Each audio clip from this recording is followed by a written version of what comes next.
I want to take you back to 1927, almost 100 years ago. Walter Hagen, debonair, a consummate showman, very much a legend in his own time, is the 3-time defending PGA champion. He shows up to Dallas trying to make it 4 in a row, and as far as the PGA of America is concerned, he had one job: bring back the trophy he won the year before. He doesn't have it. And they're concerned, but he tells them, listen, don't worry, there was no need for me to bring it. I know I'm going to win, so I left it at home. The trophy is fine. But Walter Hagen is lying. What you're looking at here is the Wanamaker Trophy. It goes to the winner of the PGA Championship, and they can do just about anything with it. They can hoist it, they can drink from it, they can even drop the lid, which happens more often than you might think. They also get to keep it for a year. They take care of it, and then they bring it back the next year and get a replica they can keep forever. Now, there have been 107 PGA Championships. There have been 74 individual winners. Of those 74, 73 have successfully brought the trophy back the next year. And then there's Walter Hagen, arguably the greatest PGA champion, one of only 2 men to win it 5 times, but also the source of the absolute strangest story in the history of the entire event. Back to the 1927 PGA Championship, back to Dallas. Hagen is lying to everyone. The truth is, he doesn't have the trophy because he lost it. He has no clue where it is, but 2 pretty amazing things happen. Number 1, the PGA seems to more or less accept his explanation. Number 2, he does win. The PGA Championship is match play at this point. He plays 201 holes over 6 days, wins for the 4th straight year, and gets away with it. So let's pause for a moment, because often we look back at history and say, this was a different time. But man, this really was a different time. Can you imagine a player today even attempting something that crazy? Even then, Hagen might have been the only guy with the status and the audacity to actually do it. But then, this is amazing, he tried it again.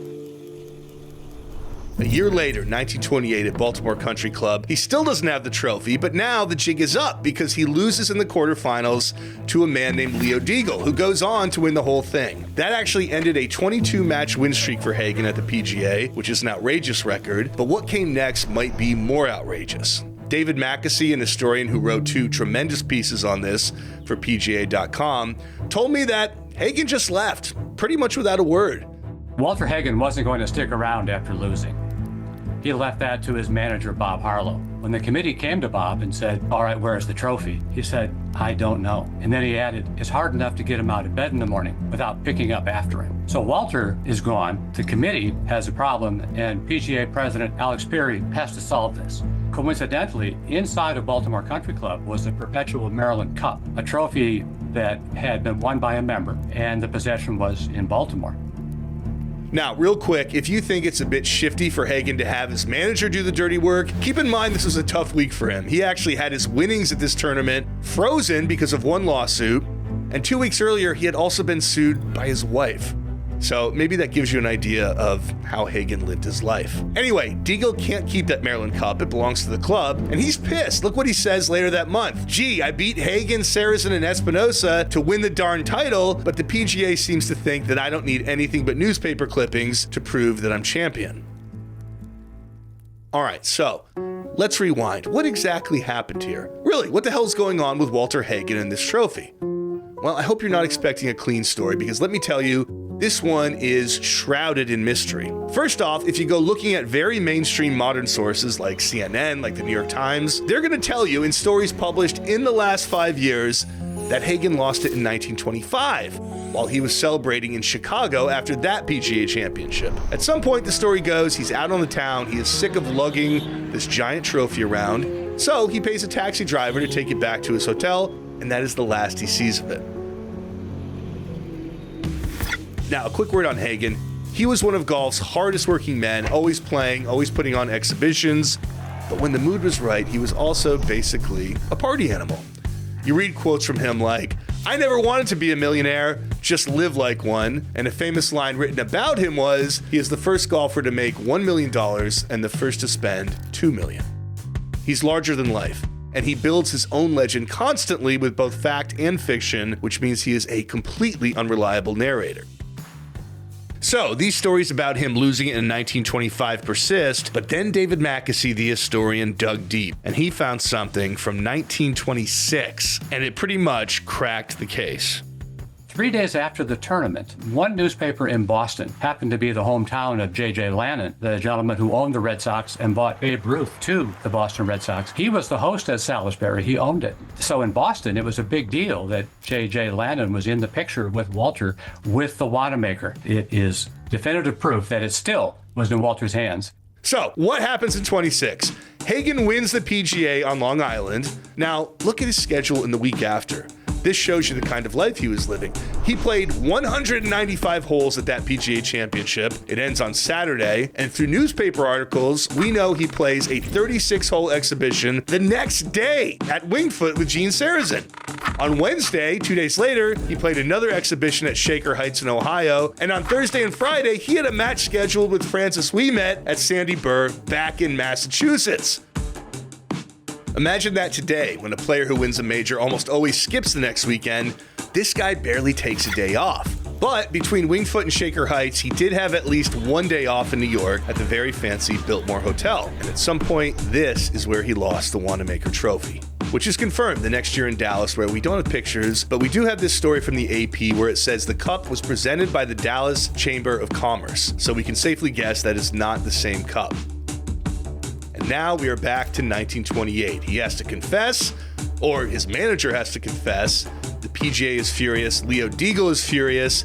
The only good news, if you can call it that, is that Rodman Wanamaker, the department store owner who donated the original cup, died earlier that year and didn't have to go into the afterlife knowing his trophy had been lost. But now that the PGA knows it's gone, they have to commission a new cup for 1929, and they're doing it amid a stock market crash and a host course that bailed out 3 months before the event. But they get the trophy made. It is called the Perpetual PGA Championship Trophy. There's irony in that name. And Leo Deagle won again. With a great deal of pleasure and honor that I present this cup to you with my heartiest congratulations. He brought it back in 1930 when Tommy Armour won, and this is where a story that was just moderately weird would end. But this is an extremely weird story. And less than a month after that 1930 championship ended, the New York Evening Journal ran a story saying, guess what? Hagen found the old one. In Detroit last week, Hagen, while going through some old trunks, unearthed a bulky package. Lo and behold, it was the PGA Trophy, which had been lost and was found again. Now the problem is, what can Hagen do with the mug? Now, in Hagen's telling here, he had no idea whether he lost it in the taxi or his hotel, or if it was stolen. It was just gone. And the obvious question is, how do you miss something that big when you've supposedly been looking for it for 2 years? But all the fog and misinformation that exists today probably comes a year later, where now Hagen's story has changed. He's talking to a group of sports writers in Florida, and he says that a porter in his Detroit factory, not him, was the one who found the cup in the basement. In this telling, Hagen had given it to a taxi driver on his way back to Manhattan, and nobody knows how it got to the factory. According to an Irish paper, he tried to file an insurance claim, but it failed because he waited too long and didn't have a receipt. And look, I almost hate to say this, but in this version, the cup was lost not in 1926, not even in 1925, but 1924. And that version would have been interesting, since the PGA Championship that year was in Indiana. That is a long cab ride back to New York. But you can almost see Hagen's brain going to work here. Isn't it a better story if he kept the secret of the lost trophy hidden for 3 years instead of just one by continuing to win? So he made that the official version. Credit to him, he is still fooling major journalistic outlets 100 years later. Although now, for some reason, the Times and CNN say it was found in Grand Rapids instead of Detroit, that it was a janitor instead of a porter, 1925 instead of 1924, and I'm sorry, but this is where I check out.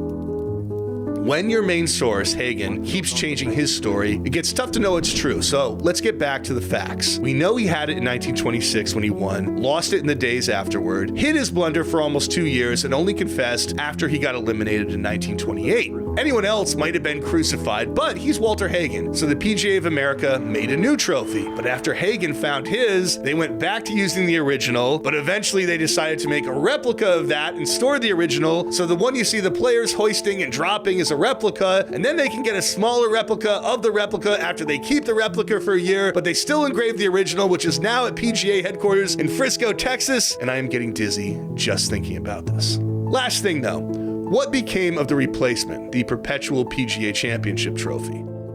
It's in my possession. That's right, David Mackesy acquired it in 2020 for a collection in Carnoustie. As you see, it wasn't so perpetual after all. They named it the Alex Smith Memorial Trophy after a beloved Scottish pro. They gave it to the top medalist from the stroke play rounds, and in 1935, who won it? Walter Hagen. And yes, the PGA did let him keep it for a year. They had to be nervous. But this time, he managed to bring it back.